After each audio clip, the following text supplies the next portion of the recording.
61 million iPads have been sold last year, 100 million in 2.5 years. They've got a 63% market share in the UK. And we've had 8 million tablets sold in the UK, of which 5.3 is the iPad. The success of that device is the fact that it just does what it says on the tin, and any age group can understand how it works. One of the largest areas of growth in sales of iPads has been the Silver Surfers, the over 65s. They've realised the potential of the technology to keep in touch with family, friends, abroad, with kids. Facebook's a great way for them to keep in touch, and they're not frightened by it, which is a real change to where we've come from. And so smartphones and tablets and technology is giving us new opportunities in terms of how we connect with customers. It's driving us away from traditional media, and I've been advising a number of traditional media channels who are really struggling with this concept of how they're going to have a business in the next 100 years. Because they've got all these new tools like mobile apps on our mobile phones, QR codes, which are providing us with new opportunities. And in just 5 years, the phone and tablet have transformed our online behaviour. So, for example, now we're in a situation where we're not necessarily sitting down at 8 o'clock every evening for the peak viewing TV programme, which might be EastEnders or Coronation Street. We're going and watching it on what we call time shifts. So basically we're watching it when we want on demand at maybe 11:30 on an iPad when we go to bed. It's changing the way that we're behaving. And as a business, we've got to understand that our customers are doing that, and we've got to be there when they want us to be there. So 4.8 billion now have a mobile, but only 4.2 billion have a toothbrush, which is kind of worrying. 51% of the UK has a smartphone. That's moving forward as all these 2-year contracts now come up for renewal. And 54% have used their phone to shop, which is interesting, and 38% have actually paid for something on their phone. 88% look for local info and take action within 24 hours. So if you're in a business like a low level of spend, such as a restaurant, for example, you might actually realise that on a mobile, if they're looking for you on a mobile, they're likely to buy from you within 24 hours. This is a really telling graph. TV is falling away, online is pretty steady, radio is falling away. Look at the growth in mobile advertising. It's phenomenal. That's over a 5-year period. Everything else pretty either flat or falling away. Mobile is the big new frontier.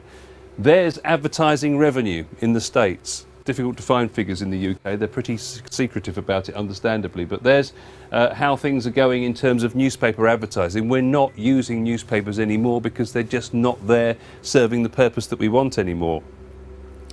You often hear talked about the new 4-screen world that we now live in. Those are the 4 screens that we're consuming our advertising on. And the one that's the principal one of those really is going forward is going to be the mobile. What about your business card, the back of your business card?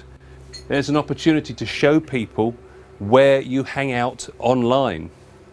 And I would suggest to you that you consider that when you do an A5 flyer, when you do an A4 sheet, when you do a press release of any description or any kind of printed material. Make sure you give everybody the opportunity to connect where they can find you. Furthermore, make sure that what you've got in terms of your URLs, your real estate if you like, is consistent so that the end bit's always the same. So it's whether it's LinkedIn, Facebook or Twitter, you'll always know it's Paul Allen Media. Make sure you get the right URLs. The great news is now that in the old days when you were a furniture retailer and you had your little 10x2 advert every week on the right hand page of a newspaper, page 23 or whatever it might be, all of a sudden this big new player comes in, they buy a wraparound on the newspaper, and suddenly they've got the money to throw at it to make themselves look big and for you to be lost in the world of everything else that's in the paper.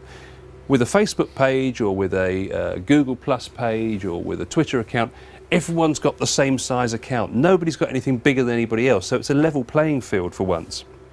And the good thing is that small companies benefit from that because nobody follows or wants to be inspired by a board of directors. They follow individuals.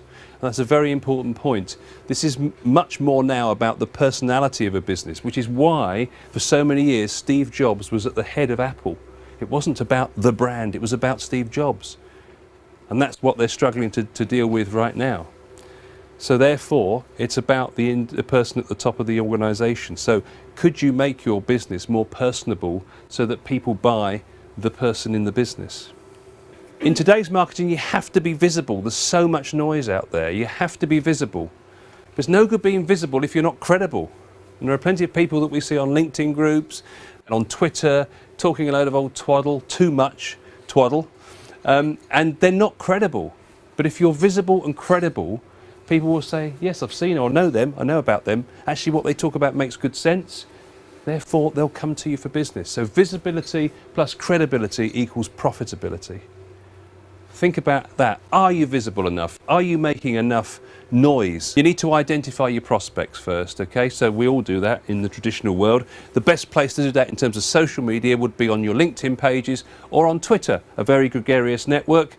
LinkedIn, a great place where you can see people in groups, you can see who the potential customers might be from where they're hanging out. So think in terms of when you're doing your prospecting, think about LinkedIn and Twitter as the place where you might find some more prospects. Great for sales teams. So then when we engage, this is like the cold call, when we pick the phone up and we actually try and speak to these people. Difficult though that is on the phone. Cold calling, nobody likes it, no one can get through. Gatekeepers are very good at getting you away. But think about LinkedIn. You send a little message on LinkedIn, suddenly the person stops what they're doing. They say, oh, somebody wants to connect. So they go in and they get under the radar. You're able to actually get through to the person you want to speak to on LinkedIn. They can then go and have a look at you, your credibility and your profile, and suddenly they can see whether they even want to talk to you in the first place. 24% more likely to get a reply to that email, by the way, through LinkedIn than you are if you sent a traditional email. Who are your current evangelists? Have you even thought about that? Who are the people that would sing your name from the hilltops right now? Who are your evangelists? Make sure you exploit that relationship by asking them, who else can they recommend? Something that they always used to teach you in sales, I know, but how much easier to do that through a LinkedIn email? Just say, really glad that it's worked out well. Is there anyone else that you could consider recommending me? Because we all know a lot of people on LinkedIn. It's not a really impersonal way of actually asking a question. Much easier than doing that in person. The golden rules of social media is to listen first. 2 ears, 1 mouth, all that stuff. Engage, be interesting, be real and honest, act with integrity and have fun. So we have a new way to market. Gone out is the old way of throwing stuff at the wall and hoping some of it would stick. Now we're using human engagement to drive preference and loyalty. It's interactive marketing rather than interruptive marketing. So what do we talk about on Twitter? Well, we do observation stuff. So we might, set the scene for the day. Really exciting opportunity, going to pitch for some business today. Looking forward to doing this for a customer today. And you think, well, why is that of any interest? What actually happens is people turn around and they say, do you know, I didn't realise you did that. Where have you been? I've been saying this for months, for years. But suddenly somebody will say, I never even realised you did that. So stating the bleeding obvious, I suppose, is perhaps something that's well worth doing on Twitter. That's really what I mean by observation tweets. What are you reading at the moment? Are you reading a really interesting blog? There are many, many, many hundreds of thousands of blogs, many of which are interesting. Retweet stuff that you find interesting, because people think that says a lot about you, the person, as much about your business. What are you watching? Video, not just on television, but also, of course, on YouTube, etc., etc. What events are you attending? What are you up to? What's your business doing around the world? Are you attending some exhibition events, etc.? What about your content? What are you putting on your blog? What intellectual property do you have? What knowledge can you share with your customers that show you know what you're doing? Examples, of course, of where you've helped a customer, where you've resolved a problem for a customer, where you've exceeded expectation, shall we say. Share the content of others. Don't be frightened, and this is going to be really quite a challenge for some of you, don't be frightened to share the content of your competitors. Why on earth would I do that? Not because they'll get the business, far from it. You get the kudos for sharing something that was of use to them. You usually get the business because the fact that you shared the stuff that somebody else had already put up there. So don't be frightened to live in a world where people know, where you acknowledge your competitors. We've always been in a world where we don't acknowledge our competitors, but actually by having that content available helps you to leverage your own intellectual space. Engagement, obviously, don't stop having conversations with people, most important to do that. And of course the other thing to do is to retweet other people. So when other people put stuff up there, share it with your audience. It's a real opportunity. And of course follow us on Twitter, make sure on your printed material you have that as well. So you need to know, just like with any business marketing, you need to know who your target audience is. Who do you want to follow? If you go into Twitter, you can find them. There's a great search tool. One of the greatest things about Twitter is its search function. It's far better than Facebook's, for example. You can go and find people very easily. So you can type in, for example, if you're looking for Reading, hashtag RDG, for example, will find you people talking about Reading. Just follow the people talking about Reading. Go into a profile like mine with 2,500 people, follow the people I follow, because I've gone through and spent the time finding good people to follow, so make sure you do the same thing. Suddenly you'll have an audience to talk to. People know people, and they still do that virtually through Facebook and Twitter. So, oh, does anybody know anybody that can do this? Yes, there's a such and such this person I know. I hear they're very good, and then they share your name. So it's very easy to get recommended through these tools.